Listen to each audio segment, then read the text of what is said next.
Yes balance sheet ની અંદર આપણે વાત કરતા હતા કે શેર કેપિટલ. ભાઈ શેર કેપિટલ ની તમે સી ઓકે ફાઇન તમે રીડ તો કર્યું કે consolidated balance sheet of you and we, મતલબ કે યુ અને વી ની બંનેની એસેટ્સ લાયબિલિટીઝ ને તમારે શું કરવાની છે, કન્સોલિડેટ ભેગી કરવાની છે, બરાબર. હવે અહીંયા સૌથી પહેલો જ પોઈન્ટ આવે છે શેર કેપિટલ. તો શેર કેપિટલમાં તમે ભૂલથી નહીં બે કંપનીની કેપિટલને તમારે મર્જ કરવાની થશે નહીં ઓબ્વિયસલી. રીઝન તો કે તમે સબસિડિયરી કંપનીની શેર કેપિટલને તો ઓલરેડી કન્સિડર કરી લીધી છે. ક્યાં? તો કે કેલ્ક્યુલેશન ઓફ ચેક કરો ગુડવિલ ઓર કેપિટલ રિઝર્વ એ ચેક કરો તો તમે face value of equity share acquired by holding company, તો સબસિડિયરી કંપનીની શેર કેપિટલ અહીંયા કેટલી આવી ગઈ 12000. તો એ 12000 છે ક્યાંક ને ક્યાંક ગુડવિલ 600 માં એડજસ્ટ થઈને, તો જો તમે ગુડવિલ લખો છો તો આમાં તમે જે કંઈ પણ એડજસ્ટમેન્ટ્સ કરેલા છે એ એકેય બેલેન્સ શીટમાં પાછા રિપીટ થાય નહીં. તો ભાઈ 12000 નહીં આવે પણ મેડમ સબસિડિયરીની કેપિટલ તો 15000 છે, ચલો 12000 નહીં લઈએ તો બાકીના 3000 એટલે તમે બેલેન્સ શીટમાં માઇનોરિટી ગ્રુપ છે ને આ 3000, તો બેલેન્સ શીટની અંદર તમે રિઝર્વ એન્ડ સરપ્લસમાં માઇનોરિટી ગ્રુપની ચેક કરો તો તમે વેલ્યુ કેટલી કાઢી, વેલ્યુ કેટલી કાઢી 8500. તો આ 8500 માં 3000 તો આવી ગયા. તો હવે જો તમે બેલેન્સ શીટમાં 8500 લખો છો તો આમાંથી કાંઈ પાછું લખાય ના લખાય, બરાબર. તો ક્યારેય તમે કન્સોલિડેશનમાં રીઝન તમે આ 6200 અને 8500 ઓલરેડી લખી દીધું છો તો અગેન શેર કેપિટલ તમે લખી શકો નહીં. ભાઈ તો તમે અહીંયા શેર કેપિટલ ખાલી કોની લેશો બેટા, હોલ્ડિંગ કંપની, બરાબર. સબસિડિયરીની શેર કેપિટલ લેશો નહીં. ચાલો હવે વાત કરીએ કે આપણું જૂનું બેલેન્સ શીટ પકડવાનું એમાંથી ચાલુ કરવાનું. ચાલો શું છે બેલેન્સ શીટમાં ચેક કરો તો ઇક્વિટી કેપિટલ લેવાય ગઈ, યસ. રિઝર્વ એન્ડ સરપ્લસ માં ચેક કરો પહેલું રિઝર્વ કયું છે, જનરલ રિઝર્વ. તો જનરલ રિઝર્વ કેટલું છે 75000. ભાઈ 75000 માં કોઈ ભૂલથી 7500 નું જીઆર લઈ લેવાનું નહીં. શું કરવા નહીં લેવાનું, તો કે ઈ જીઆર ના બે ભાગ છે, એક કેપિટલ પ્રોફિટ છે એમાં અને રેવન્યુ પ્રોફિટ. ખાલી બેલેન્સ શીટમાં તમે કયો પ્રોફિટ લઈ શકો, રેવન્યુ પ્રોફિટ. તો મેડમ કેપિટલ પ્રોફિટ નો પોર્શન બેટા ઈ તો તમે લઈ લીધો. ચેક કરો તમે કેલ્ક્યુલેશન આ કર્યું ગુડવિલ ઓર કેપિટલ રિઝર્વ. તો ચેક કરજો હો આ જીઆર 7500 હતું એનાથી આ 2500 છે ઈ કયો પ્રોફિટ છે, કેપિટલ પ્રોફિટ. તો આ કેપિટલ પ્રોફિટ તો તમે ક્યાં એડજસ્ટ કરી દીધો, share of capital profit in GR બેટા. તો તમે આ 2000 અને આ 1000 બરાબર છે, આ બે તમે ક્યાં એડજસ્ટ કરી દીધા છે ગુડવિલ કેપિટલ ના કેલ્ક્યુલેશન. તો એ ફરી પાછું લેવાય નહીં. તો ખાલી કયો પોર્શન લેશો, રેવન્યુ પ્રોફિટ. એ મેડમ તો બીજો ક્વેશ્ચન, માઇનોરિટી ગ્રુપ નો રેવન્યુ પ્રોફિટ નહીં લેવાનું, ઈ તો રેવન્યુ પ્રોફિટ જ છે ને, એટલે અહીં રેવન્યુ પ્રોફિટ છે તો ઈ તો તમે ક્યાં લેશો, ચેક કરો. આ માઇનોરિટી ગ્રુપની વેલ્યુ કેટલી છે 8500. તો 8500 માં રેવન્યુ પ્રોફિટ જીઆર નો અહીંયા આવી ગયો, પીએનએલ નો અહીંયા આવી ગયો. તો એ રેવન્યુ પ્રોફિટ માઇનોરિટી ગ્રુપ નો અહીંયા આવી ગયો. તો હવે ખાલી વધુ શું લેવાનું 3000 રેવન્યુ કેનો, હોલ્ડિંગ કંપની, બરાબર છે. તો એ જીઆર હોલ્ડિંગ કંપનીના જીઆર માં આપણે એ એડ કરશું. હવે ભાઈ જો આ એકવાર સિક્વન્સ આની ખબર પડી ગઈ હોય ને તો પીએનએલ માં તો ખબર પડી જ છે. ચેક કરો પીએનએલ માં તો કે હોલ્ડિંગ કંપનીનું પીએનએલ કેટલું છે 25000. એમાં ખાલી કયો પોર્શન લેવાનો, હોલ્ડિંગ કંપનીનો રેવન્યુ પ્રોફિટનો પોર્શન લેવાનો, બરાબર છે. તો કેટલા એડ કરશું અહીંયા 7500. મેડમ ક્યાંથી આવ્યા 7500? તો કે ચેક કરો ભાઈ પીએનએલ અકાઉન્ટ દેખાય છે, holding company revenue profit 7500. Madam આ રેવન્યુ પ્રોફિટ બેટા માઇનોરિટી ગ્રુપનો રેવન્યુ પ્રોફિટ નો ઓલરેડી અહીંયા લઈ લીધો છે. ડન. ચાલો મેજર થિંગ્સ આ બધી કહેવાય છે, બરાબર. કન્સોલિડેશનમાં બેલેન્સ શીટ બનાવતી વખતે ખાસ આને ધ્યાન રાખો. ચલો ભાઈ રિઝર્વ એન્ડ સરપ્લસ માં આપણે બીજું શું લઈ લઈએ છીએ, માઇનોરિટી ગ્રુપ 8500. ચલો નોન કરન્ટ લાયબિલિટીઝ કઈ છે નહીં. કરન્ટ લાયબિલિટી ની અંદર ચેક કરો ટ્રેડ પેયેબલ્સ કેટલા છે 45000 અને 4500. but 3000 is the intercompany transaction. તો પેયેબલ માંથી પણ માઈનસ કરશું અને નીચે રિસીવેબલ માંથી પણ માઈનસ કરશું. તો 3000 intercompany લેસ કરશું.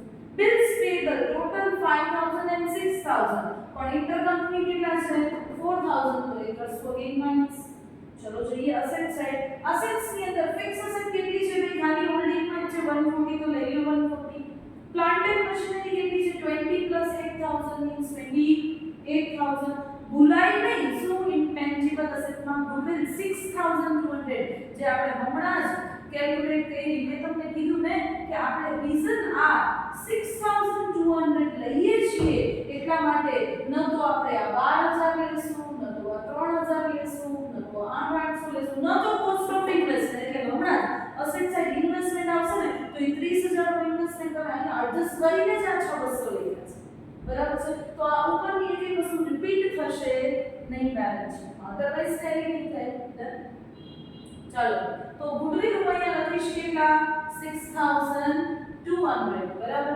હવે ઇન્વેસ્ટમેન્ટ ની અંદર તમારી પાસે એક ઇન્વેસ્ટમેન્ટ છે 1200 શેર ઇન વી લિમિટેડ 30000 તો બેટા તો હમણાં જ આપણે ગુડવિલ ના કેલ્ક્યુલેશનમાં એડજસ્ટ કરી તો એ લેશું નહીં પણ ભાઈ એ સિવાયના ઇન્વેસ્ટમેન્ટ તો છે ને યસ 45 અને 15 ટોટલ કરો કેટલા થયા 60000 બરાબર છે ધેન આફ્ટર ટ્રેડ રિસીવેબલ કેટલા છે 45 પ્લસ 17 તો ઇન્ટરકમ્પની શું વસ્તુ આમાંથી માઈનસ સેમ વે રિસીવેબલ્સ છે બિલ્સ રિસીવેબલ ઓન્લી 4000 છે અને 4000 એમાં શું છે ઇન્ટરકમ્પની તો માઈનસ કરશું અને કેશ એન્ડ બેંક એનો શું કરશું ટોટલ બરાબર છે અને બેલેન્સ શીટ આપણે કરીશું 10 ડન અહીંયા તમારો ક્વેશ્ચન નંબર 2 કમ્પ્લીટ થાય છે બરાબર હવે આવે છે એના પછી question number 3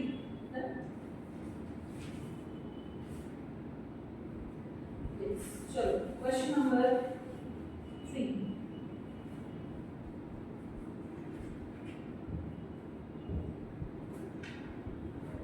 the following are the balance sheet of A Limited and B Limited on 31st December 2016 चलो पहला तो जस्ट क्वेश्चन एक रीड करिए પછી આન્સર સોલ્યુશન્સ આના જોશું अच्छा आपके पास શું છે ચેક કરો તો બેલેન્સ શીટ માં goodwill land and building plant and machinery investment stock receivable current account of A Limited કેટલા છે સામે 6000 cash in bank સામે આપેલું છે equity share general reserve P&L account trade payables and current account of B Limited કેટલા છે 6000 okay prepare consolidated balance sheet of two companies as on 31st December 2016 after considering the following information तो check करो भाई information में શું છે તમારી પાસે તો કે A Limited acquired 1200 equity share of B Limited ચલો ભાઈ A B ના equity share acquire કર્યા તો પહેલા તો હોલ્ડિંગ કોણ થઈ A અને સબસિડિયરી કોણ થઈ B at a price of કેટલામાં પર શેર બાય કર્યા 144000 on ક્યારે બાય કર્યા 30th June 2016 the books of B Limited show general reserve at rupees 10000 and credit balance of P&L rupees 8000 on 1st January 2016 मतलब आप opening balances આપેલી છે એની GR અને P&L okay the director of A Limited reevaluated land and building of B Limited ચલો ભાઈ ડાયરેક્ટરે શું કર્યું તો કે ભાઈ A Limited ના ડાયરેક્ટર જ્યારે B Limited ના શેર પરચેસ કરી રહ્યા છે ત્યારે એને શું કર્યું તો કે B Limited ની land and building asset છે એને revalue કર્યું કઈ ડેટના તો કે on the date of acquisition તો બેટા શેર અક્વાયર ક્યારે કર્યા 30th June ના તો બે રીવેલ્યુએશન પણ ક્યારે કર્યું 30th June okay its book value was rupees 50000 ભાઈ આ તમને બેલેન્સ શીટ ની વેલ્યુ છે તો ક્યારની છે 31st December ની મતલબ તો ક્લોઝિંગ આફ્ટર ડેપ્રિસિએશન બરાબર પણ ઓપનિંગ WDV ની તમને આપેલી છે કેટલી છે the book value was 50000 on 1st January 2016 and was increased to 60000 मतलब આપણે રિવેલ્યુએશન તો કર્યું પણ કેવું રિવેલ્યુએશન કર્યું upward 50 માંથી 60 depreciation charged at 10% on land and building by B Limited. ભાઈ B Limited ની નોર્મલ પ્રેક્ટિસ શું છે? જેમ કે કેટલો ચાર્જ કરે છે? 10%. No impact has been given to such a change so far. Underline કરજો ભાઈ કે ભાઈ આ એડજસ્ટમેન્ટની કોઈ ઇફેક્ટ આપવામાં આવી નથી. But must be considered while preparing consolidated balance sheet. પણ તમારે એને consolidated balance sheet consider prepare કરતી વખતે આ એડજસ્ટમેન્ટની ઇફેક્ટને કન્સિડર કરવાની છે અને બેલેન્સ શીટ બનાવવાની છે. ડન છે ભાઈ? ચલો સ્ટાર્ટ કરીએ. સોલ્યુશન ચેક કરીએ. ચલો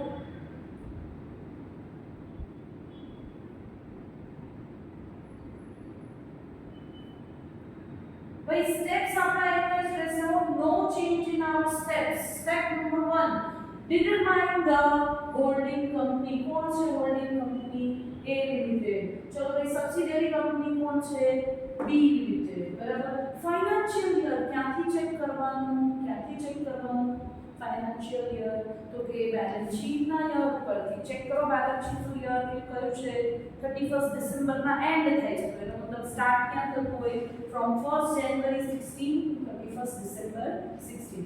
આપણે આ B Limited ના શેર અક્વાયર ક્યારે કર્યા? 30th જૂનના. તો એનો મતલબ પ્રી પીરિયડ કેટલો અને પોસ્ટ પીરિયડ કેટલો? તો કે આપણા એમાં પહેલા ભાઈ આપણે એમાં પહેલાનો પીરિયડ એટલે 1st January થી 30th જૂન એટલે કેટલા મહિનાથી આવે?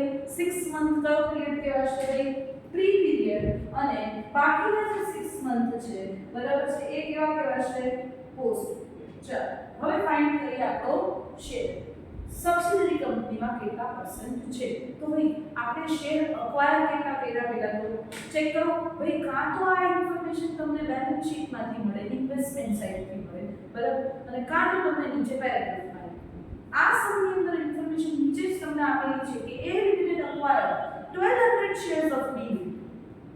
ચલો ભાઈ તો 1200 શેર B ના લીધા. ભાઈ B ના ઓલરેડી શેર છે કેટલા? તો ચેક કરો. Equity share 1,50,000. અચ્છા મેં કીધું નથી પણ કોમન સેન્સ યુઝ કરશું ભાઈ હવે કે એક શેર કેટલાનો હશે? 100 રૂપિયાનો છે.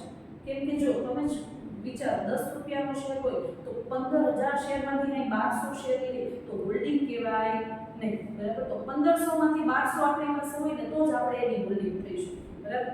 ચલો તો ભાઈ એક શેર 100 રૂપિયાનો હશે એવું અસ્યુમ કરી અને આપણે હોલ્ડિંગ ચેક કરીએ તો 1200 આઉટ ઓફ 1500 શેર્સ છે આપણી પાસે છે. તો ચેક કરો ભાઈ હોલ્ડિંગ કેટલું થયું?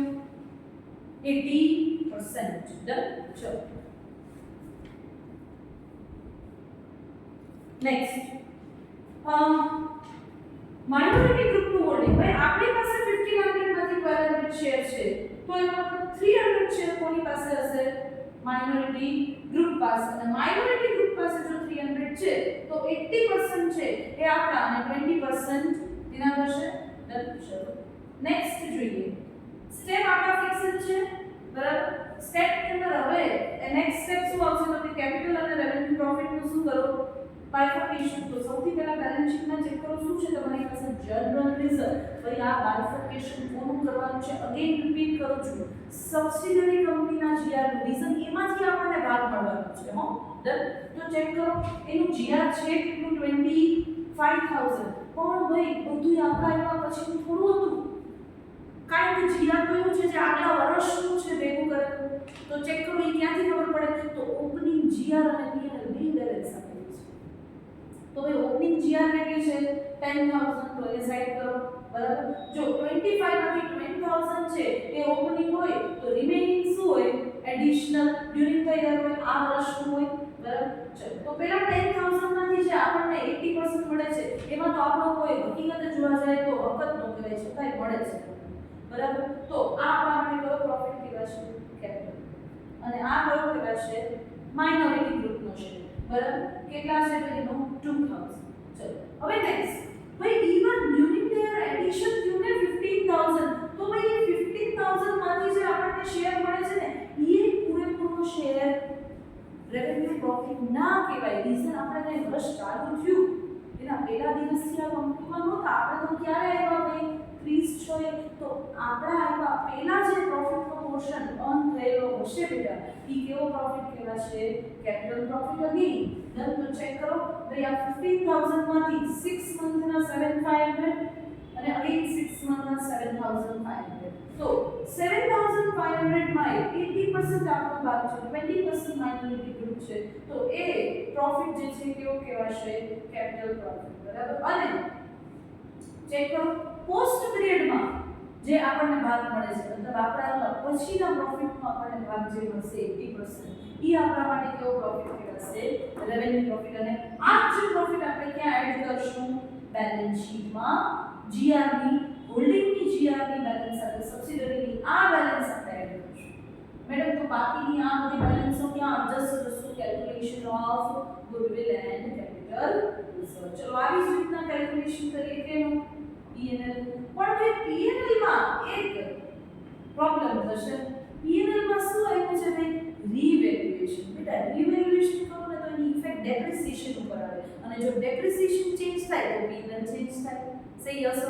તો P&L માં આપણે થોડા નવા એડજસ્ટમેન્ટ આ સમમાં જોવાના છે. પણ પહેલા તો નોર્મલ કેલ્ક્યુલેશન. ભાઈ P&L ની ક્લોઝિંગ બેલેન્સ છે કેટલી? 22000. મને કહી દીધું છે કે ઓપનિંગ કેટલા છે? 8000. તો બેટા ડ્યુરિંગ ધ યર નો પ્રોફિટ કેટલો હોય? 14000. ભાઈ આ 8000 ગિવન છે, એડજસ્ટમેન્ટમાં મને આપેલું છે. બરાબર. ચલો તો આ 8000 છે, એમાંથી 80% આપણો ભાગ, 20% માઇનોરિટી ગ્રુપનો, પણ આ ભાગ કેવા છે? કયો? કેપિટલ પ્રોફિટ રિઝર્વ ઓપનિંગનો છે.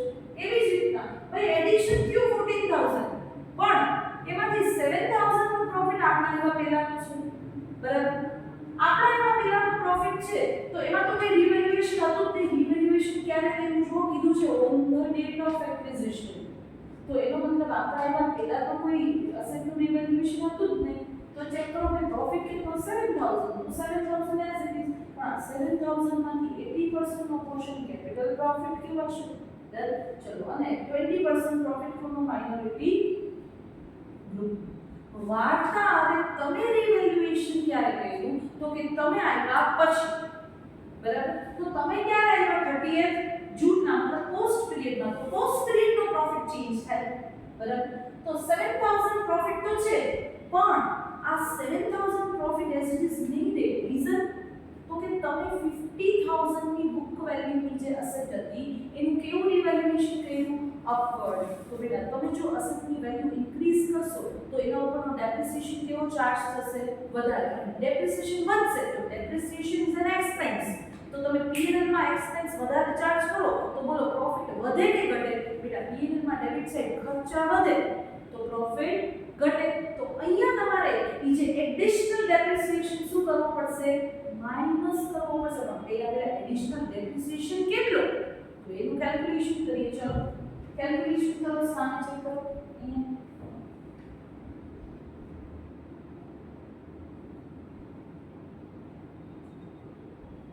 ચલો ભાઈ બુક વેલ્યુ 1st જાન્યુઆરી ના બુક વેલ્યુ હતી કેટલી? 50000. કંપની કેટલો ટેક્સ ચાર્જ કરે છે? 10%. તો બેટા 10% ના અકોર્ડિંગલી ફર્સ્ટ 6 મંથ નો પ્રોફિટ કેટલો થશે? 2500. ભાઈ 2500 નો એઝ ઇટ ઇઝ માઈનસ કરીશ. રીઝન મે રિવેલ્યુએશન વર્ષના પહેલા દિવસે નથી કર્યું. મે રિવેલ્યુએશન ક્યારે કર્યું? આફ્ટર એક્વિઝિશન ઓફ શેર્સ, મતલબ 30th જૂન ના કર્યું. તો પહેલા તો 30th જૂનની બુક વેલ્યુ કેટલી? એ કાઢીશ. તો ચેક કરો કે 30th જૂનની બુક વેલ્યુ કેટલી કહેવાશે? 47500, જેની આપણે 30th જૂનના વેલ્યુએશન કેટલું કર્યું? 60000. મતલબ આ 60 ક્યાંથી એવા બેટા કીધેલું છે કે 50000 ની બુક વેલ્યુની અસેટનું આપણે 30th જૂનના રિવેલ્યુએશન કેટલું કર્યું? 60000. ચાલો હવે તો રિમેનિંગ 6 મંથ નો ડેપ્રિસિએશન ઓલ્ડ વેલ્યુ પ્રમાણે તો કેટલું થાય? બાકીના ભાગનો 2500. તો એ માઈનસ કરો તો અકોર્ડિંગ ટુ ઓલ્ડ કેલ્ક્યુલેશન તમારી વેલ્યુ કેટલી થવી જોઈએ? 45000. પણ રીઝન તમે એસેટને શું કરી છે? રીવેલ્યુ કરી છે, અને એને કેટલા ગણ્યા? 60000. તો બેટા હવે 60000 ના જો 10% યરલી તો હાફ યરલી ડેપ્રી કેટલો થાય? 5% થાય. તો 60000 ના 5% કેટલા થાય?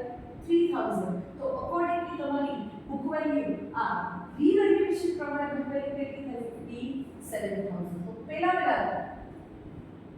રીઝન તમારા આવ્યા બરાબર છે ત્યારે તમે અસેટનું રિવેલ્યુએશન કર્યું પણ બેટા એ રિવેલ્યુએશનનો પ્રોફિટ કયો કહેવાય તમારા માટે કેપિટલ પ્રોફિટ શું કરવા તો કે તમે શું એ અસેટ જ્યારથી એવી ત્યારથી હતા નહીં અમે તો નતા તો તમને જે એ અસેટનો અપવર્ડ રિવેલ્યુએશનનો બેનિફિટ મળ્યો છે બરાબર છે એ તમારા માટે પ્રોફિટ કહેવાય રીઝન અસેટની વેલ્યુ વધી છે પણ એ પ્રોફિટ તમારા માટે રેવન્યુ પ્રોફિટ ના કહેવાય કયો કહેવાય કેપિટલ પ્રોફિટ તો ચેક કરો તો capital profit on revaluation of asset કેટલો તો કે ભાઈ તમે વેલ્યુ કેટલી કરી 60000 ની કે જેની as on that date book value હતી કેટલી 47500 તો બેટા એનો મતલબ કે તમે અસેટ ની વેલ્યુ 12500 થી વધારી તો 12500 છે એમાં તમારો ભાગ લાગશે ને તો એ 12500 માં તમને જે ભાગ મળશે તમારા માટે કેવો પ્રોફિટ કહેવાય કેપિટલ પ્રોફિટ अच्छा चलो એને સાઈડ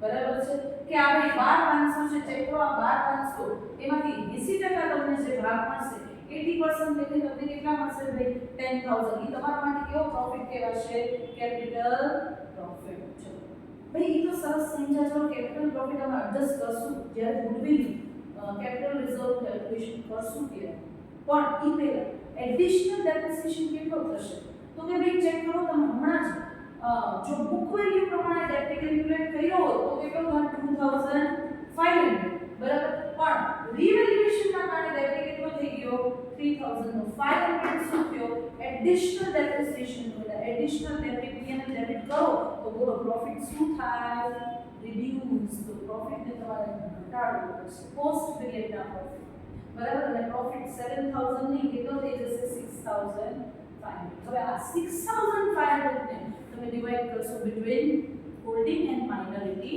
group 80% 20% અને આ પ્રોફિટ છે કેવો કહેવાશે રેવન્યુ પ્રોફિટ ચલો નેક્સ્ટ ચેક કરો ભાઈ હવે કેમ કેલ્ક્યુલેશન કરશું ગુડવિલ અને કેપિટલ રિઝર્વ ચેક કરો સૌથી પહેલા તો તમને આ કંપની એટલે કે બી લિમિટેડ માં તમે જે ઇન્વેસ્ટમેન્ટ કર્યું તો એમાં તમને શું શું મળ્યું અને ઇન્વેસ્ટમેન્ટ કરવા માટે તમે કેટલું પે કર્યું આ બેનો ડિફરન્સ જે છે એ તમારા માટે કાં તો ગુડવિલ થશે કાં તો કેપિટલ રિઝર્વ થશે પહેલા જોઈએ કે તમને મળ્યું શું આ કંપનીમાં ઇન્વેસ્ટમેન્ટ કર્યું એના કારણે તો કે ભાઈ મને એક તો 100 રૂપિયાની ફેસ વેલ્યુના 1200 શેર કર્યા બરાબર છે તો ટોટલ કેટલું ઇન્વેસ્ટમેન્ટ કહેવાશે તમારું 1,20,000 પ્લસ તમને શું મળ્યું કે જેના માટે હકીકતે તમે આ પેમેન્ટ કર્યું છે તો કે ભાઈ મને એક શેર કેપિટલ પ્રોફિટના શેર એવા મળ્યા કે જ્યારે હું હતી જ નહીં છતાંય આ કંપનીએ રીઝન હવે હું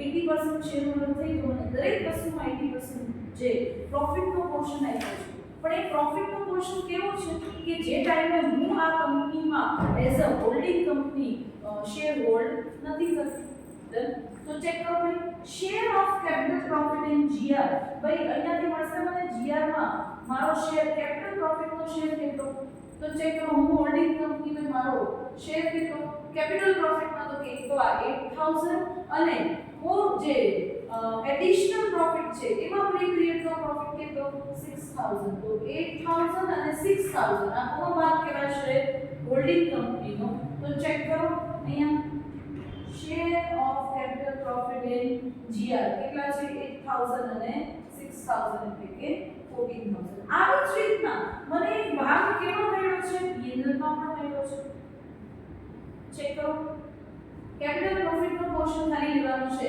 ઓપનિંગ માં 6400 અને પ્રી પીરિયડ માં 5600 તો ચેક કરો 6400 અને 5600 देखें 6400 5600 means 12000 डन चलो next share of profit in revaluation of asset એ પણ કેવો પ્રોફિટ છે ભાઈ મારો કેપિટલ પ્રોફિટ તો એમાં મને ભાગ કેટલો મળ્યો ચેક કરો ભાઈ આ 12500 જે છે એમાં મને ભાગ કેટલો મળ્યો 10000 બરાબર છે તો ચેક કરો અહીંયા મેં લખ્યું share of capital profit in revaluation 10000 तो मैं जो इन्वेस्टमेंट કર્યું બેટા એની ઇન્ટ્રિન્સિક વેલ્યુ એ શેર ની કેટલી થઈ 1,56,000 ની વેલ્યુ મને આ કંપનીમાંથી કન્ટ્રીબ્યુશન મળ્યું છે, જેના માટે મેં પે કેટલું કર્યું તો ચેક કરો બેલેન્સ શીટની નીચે ફર્સ્ટ પેરેગ્રાફમાં કીધું છે કે A Limited acquired 1200 share of B Limited at a price of 1,44,000. ભાઈ તમે ઓછું પે કર્યું ને, કેટલું ઓછું પે કર્યું? 12,000 ની, તો 12,000 ની અમાઉન્ટ બાદ શું કહેવાશે? Capital reserve. હવે તેનું વેલ્યુએશન કરી લઈએ ભાઈ માઇનોરિટી ગ્રુપ. ચલો માઇનોરિટી ગ્રુપ પાસે શું શું છે? તો ભાઈ મારી પાસે 1200 છે, તો એની પાસે રિમેનિંગ 300 છે. એને જે ભાગ મળ્યો એનો બધો ભાગ લેવાનો. ભાઈ આનો ખાલી કેપિટલ પોર્શન નહીં લેવાનો, આનો તો બધે રીઝન માઇનોરિટી ગ્રુપની આખી વેલ્યુ આપણે બેલેન્સ શીટમાં મૂકી દઈએ છીએ, બરાબર છે. જ્યારે હોલ્ડિંગ કંપનીનો તો ખાલી કયો પ્રોફિટ આપણે ત્યાં લઈ શકીએ છીએ? રેવન્યુ પ્રોફિટ, બરાબર. એટલા માટે કેપિટલને અહીંયા એડજસ્ટ કરીએ છીએ ઉપરના કેલ્ક્યુલેશન. તો માઇનોરિટી ગ્રુપનો તો જેટલું હોય બધું એને આપી દેવાનું અને એક સાથે એની વેલ્યુ કાઢી દેવાની.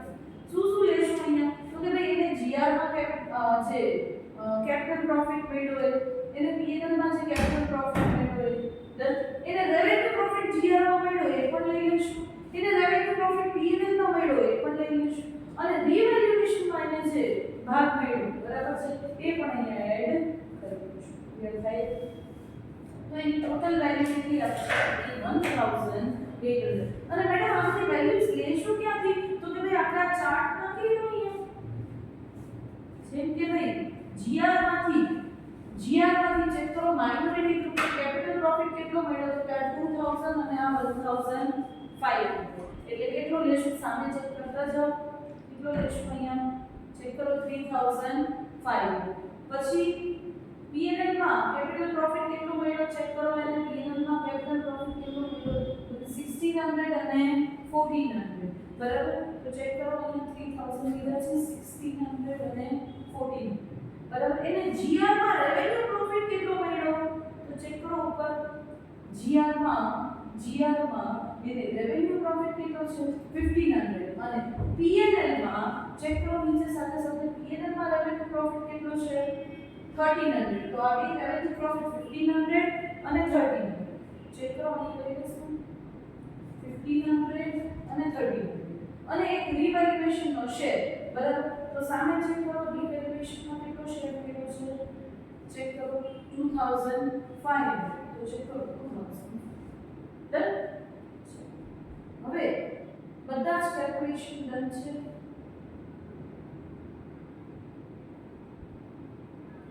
ચાલો બનાવીએ બેલેન્સ શીટ. ચલો બેલેન્સ શીટની અંદર સૌથી પહેલા જે ઓલ્ડ બેલેન્સ શીટ છે હોલ્ડિંગ કંપની સબસિડરી કંપની એના ઉપરથી જ બનાવવાનું રહેશે. સૌથી પહેલા આપણે કરશું equity share capital. Equity share capital છે એની અંદર અગેન કહું છું ખાલી કોની કેપિટલ લેશો? Holding company. રીઝન શું છે ભાઈ? રીઝન તો કે ભાઈ જે સબસિડરીની કેપિટલ 1.5 લાખ છે, જોઈ તો તમે એડજસ્ટ સામે જ કરી દીધી છે. ચેક કરો 1.5 લાખ ક્યાં કરી દીધી?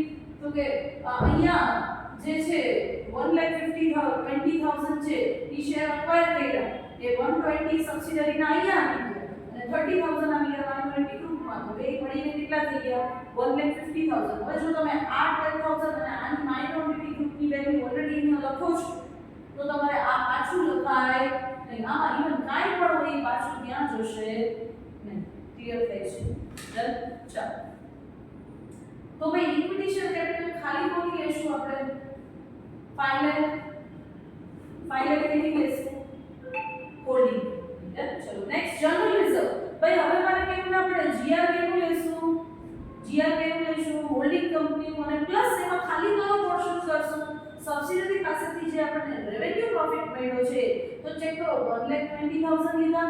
હવે આગળ કેલ્ક્યુલેશનમાં જઈને જોઈ આવો આપણને GR માં રેવન્યુ પ્રોફિટ કેટલો આવ્યો છે? તો ચેક કરો આ GR માંથી મળેલો આપણો રેવન્યુ પ્રોફિટ કેટલો છે? 6,000. તો ચેક કરો એડ કરીએ છીએ આપણે કેટલા? 1,20,000 પ્લસ 6,000. એવી જ રીતે ભાઈ P&L અકાઉન્ટમાં ચેક કરો ભાઈ P&L હોલ્ડિંગ નું કેટલું છે? 64,500 પ્લસ પોર્શન આપણને મળ્યો છે. ચેક કરો કેટલો છે રેવન્યુ પોર્શન, તો કેલ્ક્યુલેશનમાં જઈએ. ડન. ચલો ચેક કરો ભાઈ, આ P&L માં આપણને રેવન્યુ પ્રોફિટ કેટલો મળ્યો છે 5200. તો રેવન્યુ પોર્શન બેલેન્સ શીટમાં એડ કરી દો.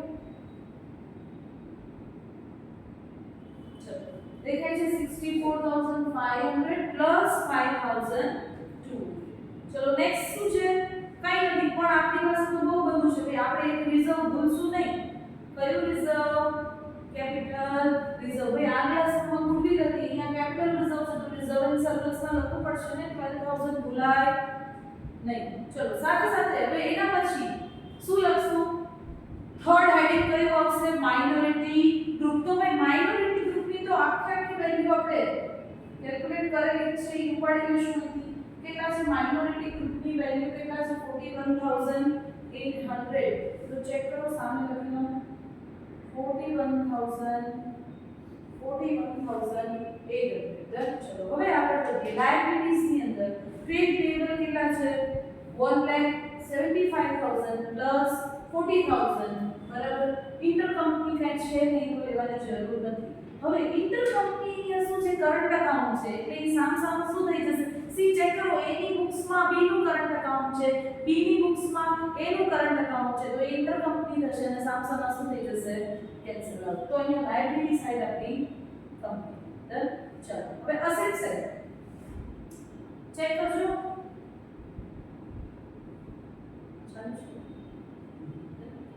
Asset side fix asset. Fix asset ની અંદર ચેક કરો ભાઈ, ગુડવિલ તો આવશે ને, બરાબર નીચે આવશે. ટેન્જિબલ પેલા લેવાની છે તો લેન્ડ એન્ડ બિલ્ડિંગ ચેક કરો કેટલા છે આના?